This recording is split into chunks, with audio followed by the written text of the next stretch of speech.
Boa tarde, pessoal. Hoje é 17/11, 26 de janeiro de 2023. Estamos aqui hoje revendo o nosso cronograma do estudo da segunda parte de Ser e Tempo, por um conjunto de razões. Inicialmente, considerando que o livro do Ser e Tempo é inconclusivo, né, nós iremos fazer uma reprogramação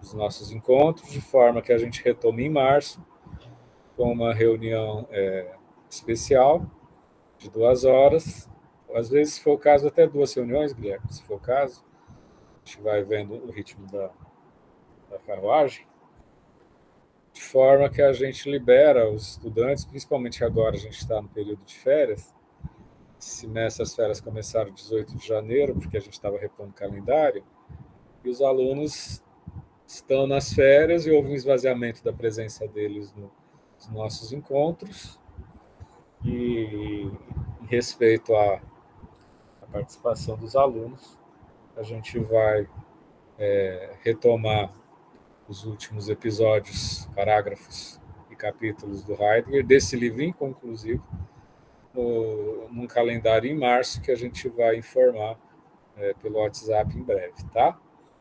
E aí, já ao mesmo tempo, já dando início para o novo contexto de leituras da obra Sexo, Gênero e Sexualidade. Dessexualidade? Sexualidade, plural.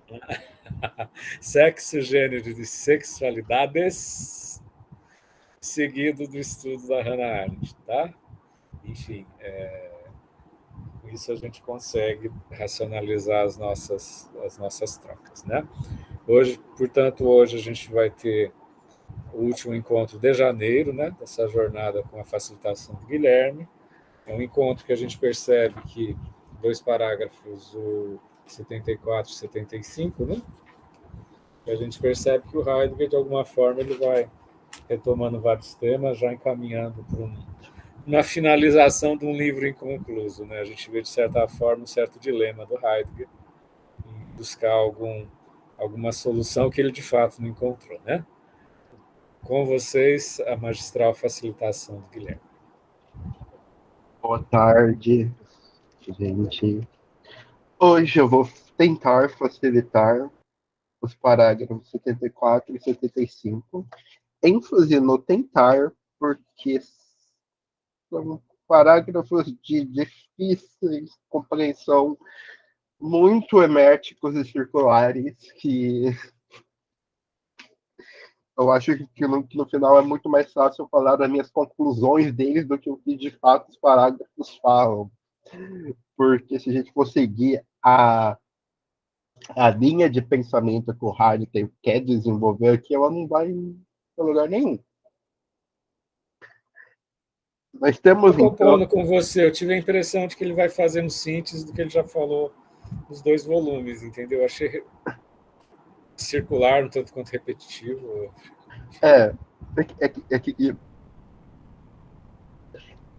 O que acontece, né, nos últimos parágrafos é que o Heidegger quer insistir num ponto que ele não consegue sustentar.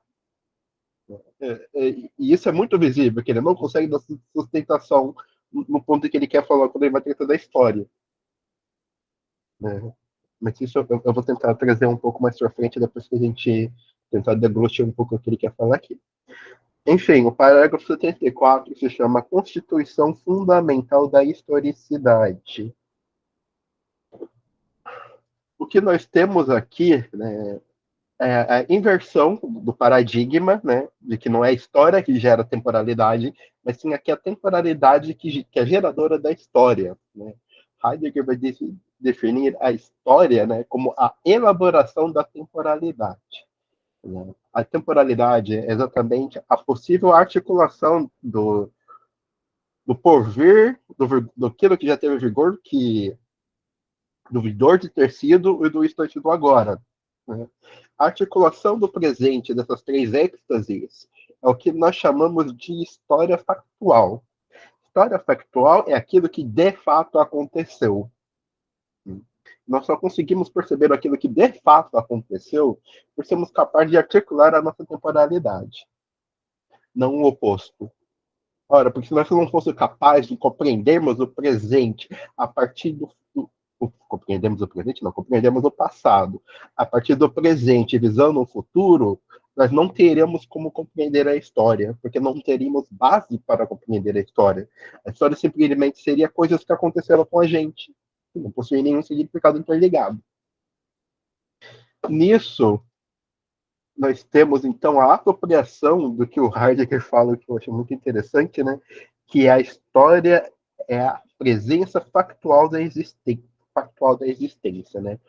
Isso quer dizer? Isso quer dizer que a presença, o mundo no qual ela existe, ela de fato existe, apesar de que nós temos toda a carga filosófica de Descartes, né, que insiste na dúvida última, né, de que eu só penso e a única coisa que eu posso confiar é no meu próprio pensar, né? Heidegger vai insistir que o mundo de fato existe. Por que o mundo existe? Porque a gente se temporaliza. Nós precisamos de algum contexto para se temporalizar. Caso nós não tivéssemos esse contexto, nós não temporalizaríamos. Né? Assim, né, ele chama algo que é muito, que é até um pouco, eu consigo enxergar nessa parte especificamente, né, o porquê que o nazismo se apropria de certas terminologias e de certas ideias, né, assim como o nazismo se apropriou da filosofia nietzschiana, o que é muito mais estranho, porque o Heidegger ele se juntou ao partido nazista, né? Mas o Nietzsche ele era abertamente antinacionalista, então associar Nietzsche ao nazismo é contraventura, não faz muito sentido. Mas enfim, é a ideia de herança, que ao se existir temporalmente, você herda do seu contexto histórico tudo aquilo que é passivo de ser herdado dele. Né? Ou seja, a sua disponibilidade de gênero, os seus dispositivos sexuais, né? A maneira de como lidar com utensílios, né? A maneira de falar, tudo isso você herda do seu contexto histórico e isso constitui o seu destino. Destino para Heidegger não é o caminho único e último a ser seguido, né? Aquele ponto lá na frente que nós temos que alcançá-lo. Mas muito pelo contrário, o destino é o caminho que se trilha. Né? Dessa maneira, o Heidegger ele tem um certo revisionismo histórico, que é a impossibilidade das coisas terem sido diferentes da maneira que elas foram. Por quê? Né? Por mais que nós sejamos meios, nós somos seres voltados para a possibilidade, nós temos que decidir. No momento que nós decidimos, nós reiteramos e retomamos tanto o nosso passado, o nosso presente e o nosso futuro. Dessa maneira, minha possibilidade futura, ela não pode ser desconecta das minhas possibilidades passadas e das minhas possibilidades presentes. Por isso que nós temos um destino. Porque nós temos o destino da nossa existência. O destino da nossa existência é o caminho que nós trilhamos para nos realizarmos. Eu vou admitir que aqui que eu não entendi muito o que ele quer dizer com ideia de envio comum, mas me parece que é um tanto como uma certa história da, da sociedade, de um grupo de pessoas. Né? Me parece que quando se articulamos em grupo, nós conseguimos articular a temporalidade do grupo. Né? O Heidegger ele tem algo aqui que é uma crítica que não está muito visível aqui, que ele fala exatamente, né, a impotência de ser entregue para a sua própria existência, né? Porque algo que é muito que, que é difícil de se enxergar se não é explicitado para você, para alguém externo, é que ser aí, presença, não é a mesma coisa que pessoa. Né? a presença, né, a existência, esse ser aí, é aquilo que possibilita a emergência de uma pessoa. Né? É a possibilidade ontológica dela. O que o Heidegger está dizendo com ser entregue à presença? Ele quer dizer que nós, pessoas, somos entregues e subjugáveis à nossa possibilidade de ser como presença, como existência. Né? Nós temos que escutar e seguir a presença.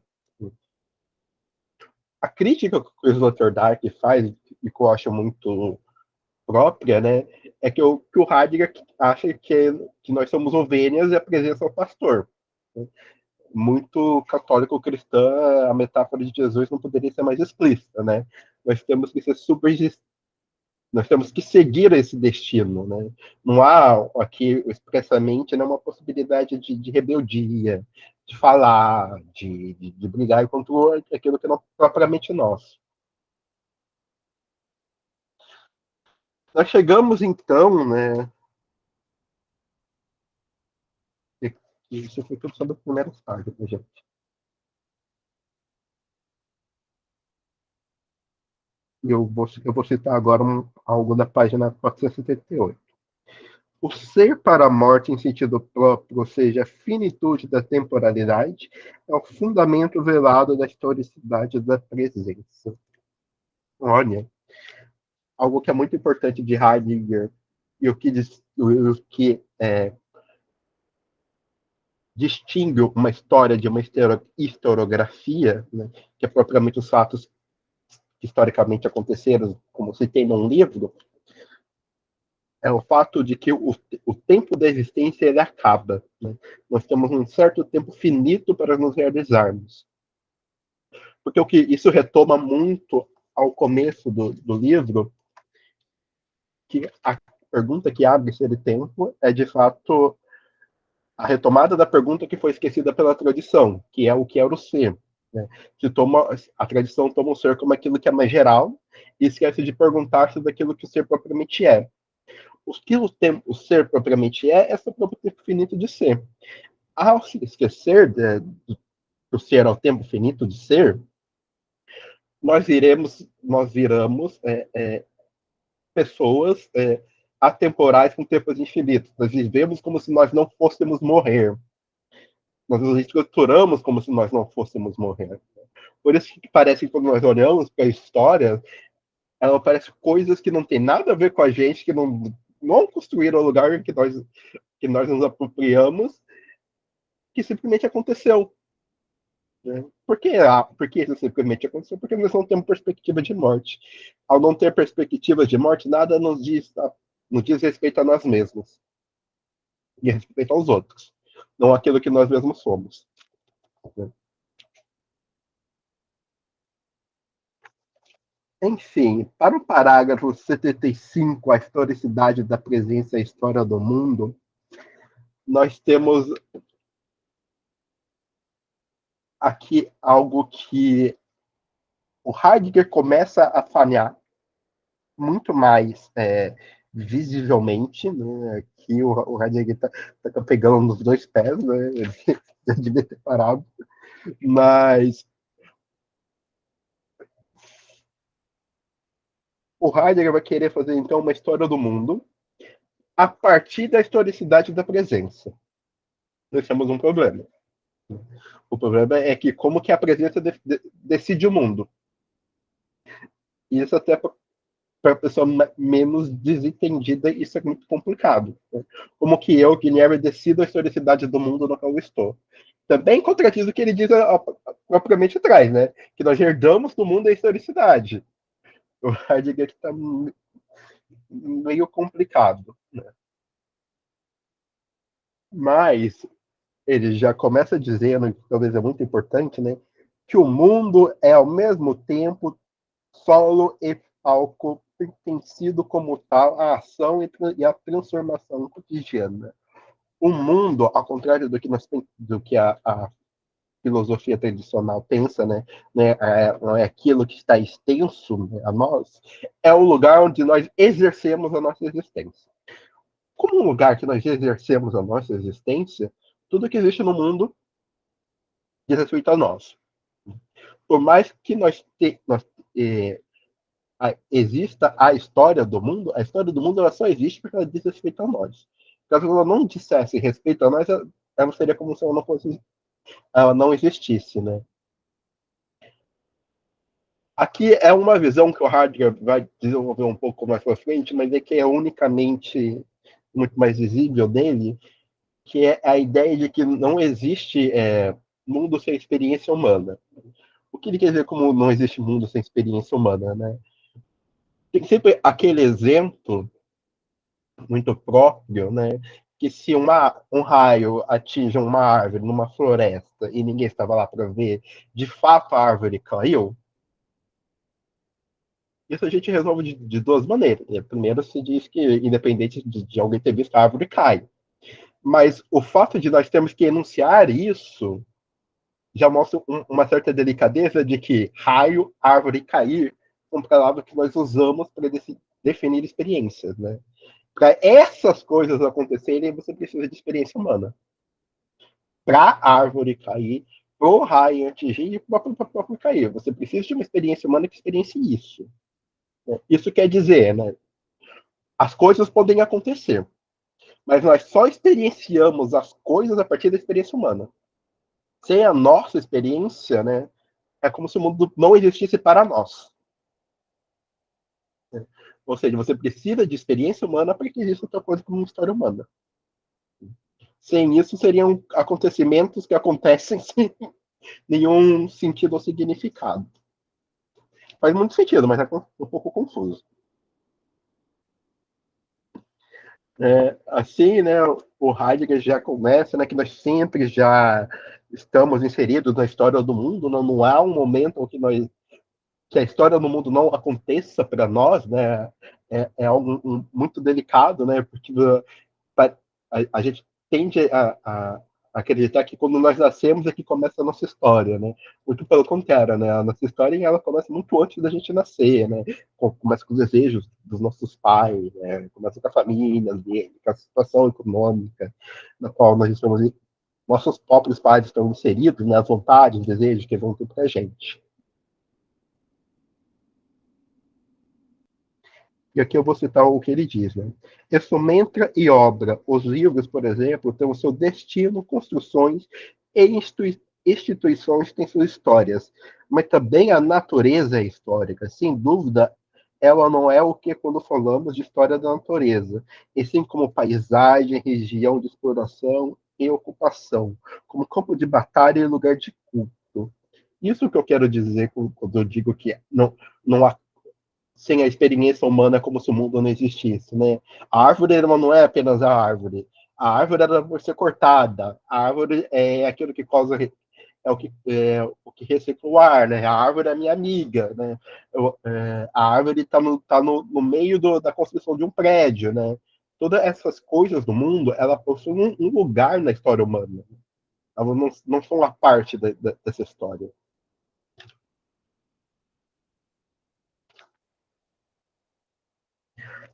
Enfim, o Heidegger vai passar, então, por uma certa discussão, né, da retomada e expurgação dos afazeres, dos negócios, né, que é o ser absorvido pela impropriedade do mundo e propriedade da história, né, para a retomada da questão do nexo da presença, né, do qual, a partir dessa retomada, se pode tomar a decisão mais próprias, e assim decidir também, né, decidir também o destino do mundo, né? Bom, eu acho que por hoje é isso. Eu poderia me alugar mais, mas não acho muito necessário. Eu só falaria muitas coisas em círculos aqui. E a Mila deixou uma pergunta, isso aqui é uma pergunta, né? Como seria essa visão de não vivermos para a morte, num quadro depressivo, onde a morte se torna essa possibilidade para eu existir ou deixar de existir? Essa é uma pergunta muito interessante, né? Porque tem um livro fantástico da Cristina Matar, que se chama Depressão, Fenômeno, Doença ou Fenômeno Epocal. A depressão, ela não é uma doença voltada para a morte, é uma doença voltada para a vida. Você deprime porque você não tem possibilidade de vida. ao não ter possibilidades de vida, só surge a morte como a morte do corpo, não morte como finitude. Né? A morte como finitude, ela pode te possibilitar a possibilidade de você ter uma vida mais própria. Por quê? Porque você percebe que sua vida vai acabar. Se sua vida vai acabar, suas ações têm que valer por alguma coisa. Se elas não valem por alguma coisa, isso também não é outra coisa, né? Mas a morte, a depressão, e a Cris faz isso maravilhosamente, ela tem muito mais a ver com o tédio. Você se torna desinteressante para si mesmo. Né? Ao se tornar desinteressante para si mesmo e se entediar consigo mesmo, né? Para fazer as coisas, né? Não há muita possibilidade de experiência temporal no tédio, porque o tempo não se expande, ele só se retrai. Né? E assim, né, é muito interessante a visão dela, né? Isso não é uma coisa das pessoas, isso é uma coisa da estruturação do nosso mundo. Nosso mundo está tão rápido, tão rápido, né? Que não há tempo de ter experiência das coisas. Quando você tem experiência propriamente das coisas, só se resta o tédio. As coisas não conseguem ter tempo para construir significados, dois sentidos. Simplesmente se desfazem. Muito obrigado em nome do coletivo, Guilherme, por mais uma aula cheia de afeto, cheia de rigor, de fartura, de reflexão. A Graciela está chegando. Graciela, a gente vai mudar o nosso calendário, levando-se em conta que a gente está nas férias acadêmicas. A gente vai fazer um grande apanhado dos últimos parágrafos em março, tá? A gente viu que os estudantes não estão vindo, tá? Então a gente vai se encontrar em março. Agora eu tenho sentido, retomando os parágrafos, que o Heidegger, de alguma forma, ele vai reevocando os conteúdos dos parágrafos anteriores, né? Mas aí entra a sensibilidade extraordinária do Guilherme ao ver esse primado do ser em relação à história, né? Esse jogo que ele faz, que ele oscila nessa oscilação, o Guilherme coloca. Ele coloca essa questão do envio em comum, tem a ver com geração, né? Primeira vez que eu ouvi ele falar da palavra geração como todo esse arcabouço histórico no qual os seres emergem, né? De alguma forma nos compondo num coletivo histórico, né? Qual a presença emerge.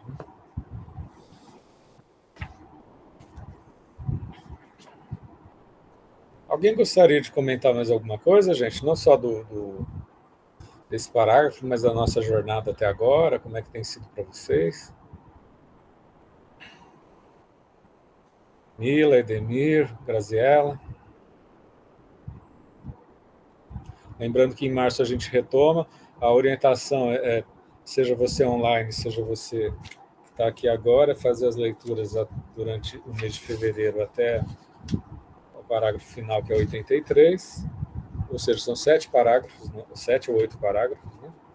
Não é muita coisa, tá?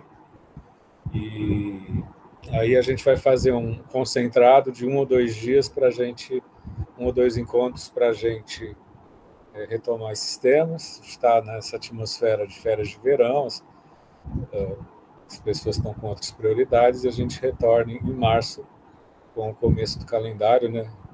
Semana que vem eu e o Guilherme a gente vai atualizar o calendário, informar vocês depois. Alguém quer comentar alguma coisa, gente? Seja dos parágrafos, ou seja da nossa jornada até agora?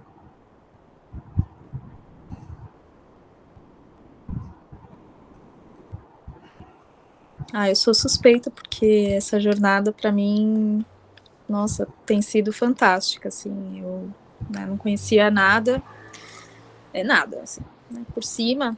E fazer esse mergulho aqui com vocês ampliou, de fato, os horizontes, o repertório, a forma como eu tenho enxergado alguns temas que antes pareciam que passavam apenas através de uma lente, agora essas lentes elas têm um foco um pouquinho diferente, então tem sido muito legal e muito obrigada por essa oportunidade de estar aqui com vocês, por dividir o conhecimento de vocês. É muito legal essa troca. Obrigado, Mila, muito coletivo. Deixa eu também dar um depoimento. Eu tinha lido esse livro solitariamente, mas ler em grupo redimensiona todo o livro, toda a percepção, tá? Sou muito grato também, porque mostra que não é só o fichamento solitário que dá sentido para as coisas. Muito coerente com Heidegger imaginar que o encontro transforma o ser, né? Transforma redimensiona a presença. Né? Edemir, quer comentar alguma coisa? Não, tá tudo certo. Graziela? Bom, eu também gostaria de agradecer a vocês, né, por todo esse tempo, né, de estar aqui, faz o quê, Fernando? 1 ano e meio já? Nossa, né? Eu queria ressaltar a parceria do Guilherme, né? O Guilherme, ele coloca a presença com P maiúsculo, né? Que são centenas de pessoas que se inscrevem, né? É um trabalho que tem sido feito desde 2020. O Guilherme, ele assumiu um protagonismo, tá? Desde esse grupo, ele é colaborador oficial, ele tem um registro na Câmara de Extensão, né? Mirem-se no exemplo do Guilherme, porque vocês também podem ter o protagonismo de vocês, se juntarem como colaboradoras, como colaboradores, né? Enfim. E é isso, eu acho que até 2024 eu vou para a França, mas a minha intenção é continuar com o grupo, tá? De lá. Vocês vão acompanhar minha jornada em Paris de estudos, tá? Enfim, é isso, é encontro, uma solidariedade a plantinha que a gente planta um pouquinho a cada dia, né? Eu acho que o tom tá muito solene, né? Parece que o grupo vai acabar quando a gente já tem planos assim para Não, a gente tá meio de férias, tem carnaval, aí a gente tá no verão, são férias de verão. A gente vai, mas a gente volta. Volta em março. Março estamos aí, tá, gente? É 26 de janeiro, gente. 40 dias a gente tá... A gente nunca sabe como as pessoas vão voltar, se é que vão voltar depois do carnaval, né? Não, mas aí a gente a gente vai abrir as inscrições para mais 100 pessoas. Tem sempre uma manutenção, uma renovação, né, gente? Então, a gente que vai, a gente que volta. Isso é eu que sempre fico. A hora do encontro é também despedida, sabe? Na plataforma da estação é a vida desse meu lugar. Finalizando com Milton Nascimento. Então, gente, curtam suas férias de verão. E semana que vem já combinei com o Guilherme da gente atualizar o cronograma, tá? A gente vai também dar entrada para o projeto 2023. Tamo junto, tá bom? Grande abraço, pessoal. Guilherme, até terça-feira a gente vai se falando. Tchau. Abraço Obrigada. Também quero agradecer a Marcela, monitora, que tem feito um lindo trabalho. Fernando, eu queria falar com você um pouco. Tá bom. Disparar a gravação.